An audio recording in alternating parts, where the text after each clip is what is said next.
जय हिंद दोस्तों। जैसे जैसे यूक्रेन प्रेसिडेंट जेलेंस्की अमेरिका और यूरोपीय देशों के करीब जा रहा है, वैसे वैसे रसिया प्रेसिडेंट व्लादिमीर पुतिन यूक्रेन के ऊपर ताबड़तोड़ हमले भी कर रहे हैं। एक बड़ी खबर आई है अभी थोड़ी देर पहले ही। अगस्त का सबसे बड़ा अटैक व्लादिमीर पुतिन ने यूक्रेन के ऊपर किया है। उधर मुलाकात कर रहे थे जेलेंस्की ट्रंप के साथ और इधर पुतिन एक कॉल घुमा करके यूक्रेन के अंदर ताबड़तोड़ हमले करने शुरू कर दिए। दोस्तों, जैसे जैसे उम्र बढ़ रही है यूएस प्रेसिडेंट डोनाल्ड ट्रंप की, वैसे वैसे इच्छा जाहिर कर रहे हैं ट्रंप, स्वर्ग जाने की कोशिश कर रहे हैं। ट्रंप आखिर ये स्टेटमेंट क्यों दिया प्रेस कॉन्फ्रेंस में? लोगों ने बड़ी ताज्जुब के साथ देखा ट्रंप को कि आखिर ये ट्रंप ने इस तरह की बयान कैसे दी कि मुझे स्वर्ग जाने की इच्छा है। देखिए, यहां पे ट्रंप इस बात को पॉइंट आउट करवाना चाहते हैं कि मैंने अपने जीवन काल में जो भी गलत काम किए हैं, मेरे पास एक मौका है। अगर मैं रसिया यूक्रेन कॉन्फ्लिक्ट को सीज फायर में बदल देता हूं, लाखों लोगों की जिंदगी गई है और लाखों लोगों की जिंदगी जाने वाली है। अगर मैं रसिया यूक्रेन कॉन्फ्लिक्ट युद्ध विराम करवा देता हूं तो मैं स्वर्ग जाने की उम्मीद रख सकता हूं। मुझे स्वर्ग की इच्छा अगर आ रही है तो वो बिल्कुल सही है। तो अपने जीवन काल में जितने भी पाप किए ट्रंप ने, अब इनकी इच्छा है कि मुझे किसी तरीके से स्वर्ग भेज दो और रसिया यूक्रेन कॉन्फ्लिक्ट जो है वो सीज फायर में बदल जाए। ये चुटकी लेते हुए प्रेस कॉन्फ्रेंस में ट्रंप ने ये बात कही।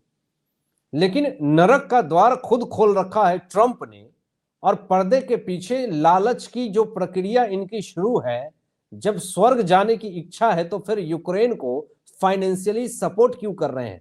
अगर भारत रूस से तेल ले रहा है तो आप भारत के ऊपर सैंक्शन और टैरिफ लगा रहे हैं।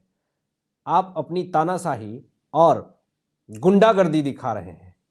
आप यूक्रेन को फाइनेंशियली सपोर्ट कर रहे हैं तो फिर आपके ऊपर कौन सैंक्शन और टैरिफ लगाएगा? आप यूक्रेन को फाइनेंशियली स्ट्रांग करके यूक्रेन ने जो घटिया हरकत करी है, इसका कौन खामियाजा भुगतेगा? ये जेलेंस्की भुगतेगा। दोस्तों, देखिए जरा कि यूक्रेनी स्नाइपर ने 2.5 मील दूर से एक ही गोली से 2 रूसियों को मार गिराया। ट्रंप को स्वर्ग जाने की इच्छा है, लेकिन आप फाइनेंशियली सपोर्ट कर रहे हैं यूक्रेन को, और यूक्रेन उसी पैसे से रूस के अंदर निहत्थे लोगों की जिंदगी खत्म कर रहा है और स्वर्ग जाने की इच्छा कर रहे हैं। चलिए, वो बात दूर की है, लेकिन जो ये गलती कर दी, 2 रूसियों की जिंदगी गई है। दोस्तों, विश्व रिकॉर्ड बनाने की कोशिश कर रही है यूक्रेनी, लेकिन इस बड़ी गलती का सजा भुगतना पड़ गया जेलेंस्की को। मिट्टी में मिला करके रख दिया। दोस्तों, जो बड़ी खबर आई है, मलबा बना करके रख दिया यूक्रेन में।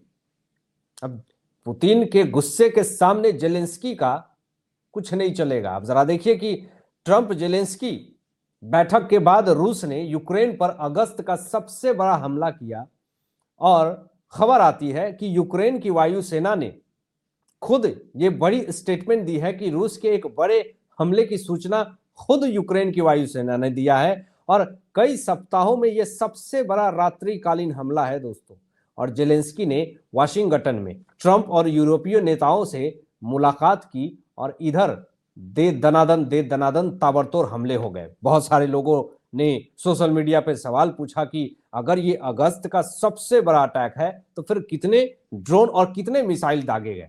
वो भी खबर आई सामने। जरा देखिए कि यूक्रेन के ऊर्जा मंत्रालय की तरफ से स्टेटमेंट आता है कि हमला जो है वो बड़े पैमाने पर आग लगी गई है, यानी चारों तरफ तबाही मची।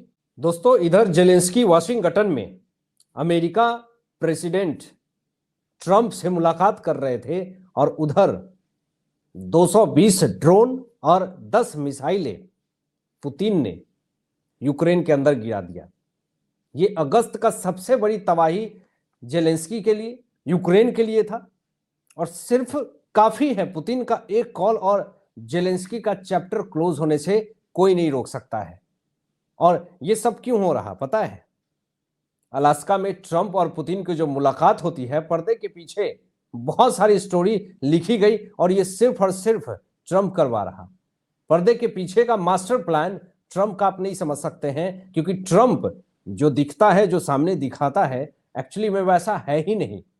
पर्दे के पीछे का कुछ और है खेल, और ये बहुत पहले हो जाना था। जो आज यूक्रेनी स्नाइपर ने 2 रूसियों की जिंदगी को खत्म कर दी, जो आज पुतिन ने रूस के अंदर जो किया है, वो बहुत पहले कर देना चाहिए था। क्योंकि जेलेंस्की को ऐसा लगता है कि मैं नाटो से, यूरोपीय देशों से, अमेरिका से मदद लेकर के, जर्मनी, फ्रांस, ब्रिटेन से मदद लेकर के मैं रसिया के अंदर कुछ भी कर सकता हूं, मैं निहत्थे लोगों की जिंदगी खत्म कर सकता हूं। लेकिन ये एक भूल है जेलेंस्की के लिए, जो कि आने वाले समय में इसे बहुत बड़ी सजा भुगतनी पड़ेगी। वाशिंगटन में ट्रंप से मुलाकात के बाद जेलेंस्की की एक बड़ा हमला रसिया प्रेसिडेंट व्लादिमीर पुतिन ने यूक्रेन के अंदर किया।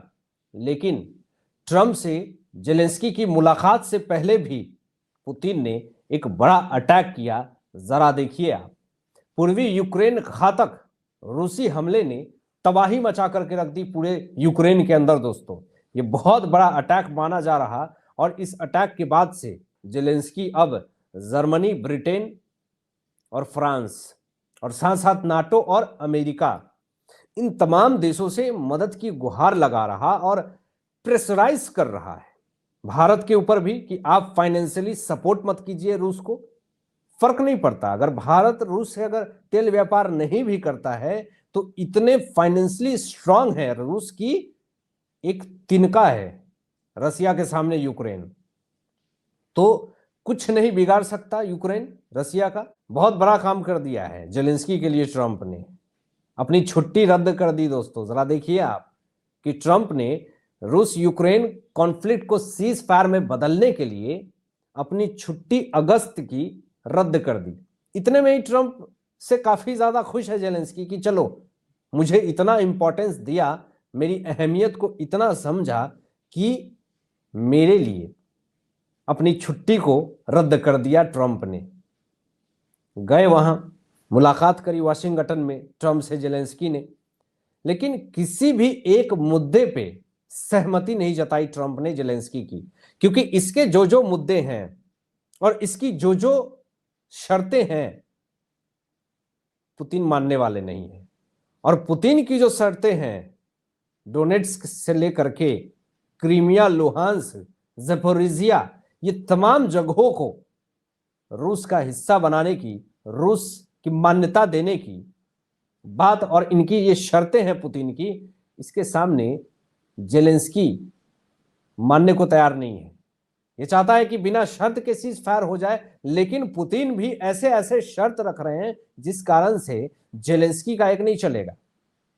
और आने वाले समय में देखिएगा कि जितना भी रिहायशी इलाके हैं और जो भी यूक्रेन के हिस्से हैं, वो सब रसिया का बन के रह जाएगा, और जेलेंस्की के पास कुछ नहीं रहेगा, सिर्फ और सिर्फ एक ही ठिकाना रहेगा, मिट्टी में मिलने वाला ठिकाना।